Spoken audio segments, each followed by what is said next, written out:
Mick Jagger and David Bowie plan to write and star in their own murder mystery film. The iconic singers drafted in Lynda La Plante to help write the script after her success with TV show Prime Suspect in the early 90s. But when she went to meet them to discuss ideas, the pair were hungover and argued about what the plot should be and who they should play in the movie. Rather than be in harmony, the singers couldn't agree on how the film would work. Writing in her new book, Getting Away with Murder, Lynda says, "Writers for TV rarely experience hits. 2 hits are even rarer. Yet with the double hit of Widows and Prime Suspect, my phone was red hot for the first time in my career. One call was from my then TV and film agent Duncan Heath's office. A message had come through my agent's wife, Hilary, that Mick Jagger and David Bowie wanted to meet with me to discuss an upcoming movie project, a crime thriller, apparently. A date was duly arranged, and I trotted off to meet them in a central London hotel where they'd booked a suite for the day." Lynda goes on to explain she had met neither man before, but when she arrived for the meeting, both men were clearly hungover, getting things off to a bad start. "Oh, well, let's kick off. What kind of story are you looking for?" I asked, sipping a morning coffee. "Well, we thought of a murder mystery," Jagger piped up. "Oh, a murder mystery on the road?" I inquired. "Yeah, on the road," he said, before turning to Bowie to double-check. "What do you mean on the road?" Bowie asked. "Well, as in a murder on the road, while a rock band is touring," I replied. "Oh, no, Bowie shook his head. "We didn't want that.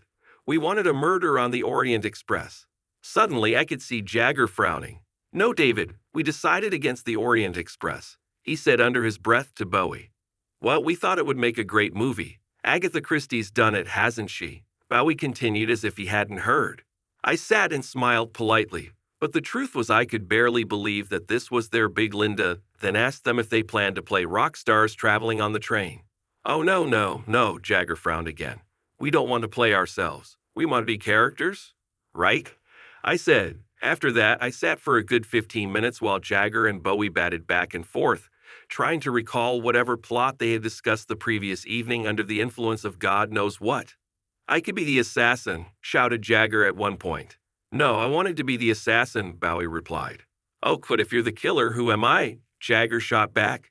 In the end, I lost patience. It seemed pointless me even being there. "Look, you two, when you have an idea, call me. I'll come back and talk then," I said. Needless to say, I never heard from either Jagger or Bowie again. Previous rumors have suggested that iconic singers Bowie and Jagger discussed making other films.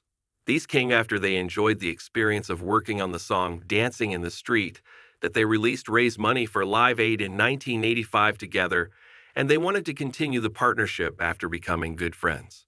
Screenwriter Dale Launer has also said previously he was asked to come up with a film script for Jagger and Bowie to star in. He told Premiere Magazine in 1988, "I told them they ought to get this old movie about these 2 gigolo con men who compete for the same woman." The pair were interested, and a meeting was quickly arranged between Jagger and an executive at United Artists, the company that was interested in funding the project. There was a problem here, though, and that was the reluctance of Universal Pictures to initially sell the remake rights for the film Bedtime Story, which it was to be based on. So the project, like with Lynda, never got off the ground. Other rumors in the movie world have suggested Bowie and Jagger were close to working with Martin Scorsese on a project. This also never happened, although Jagger would eventually work with Scorsese on the TV project Vinyl.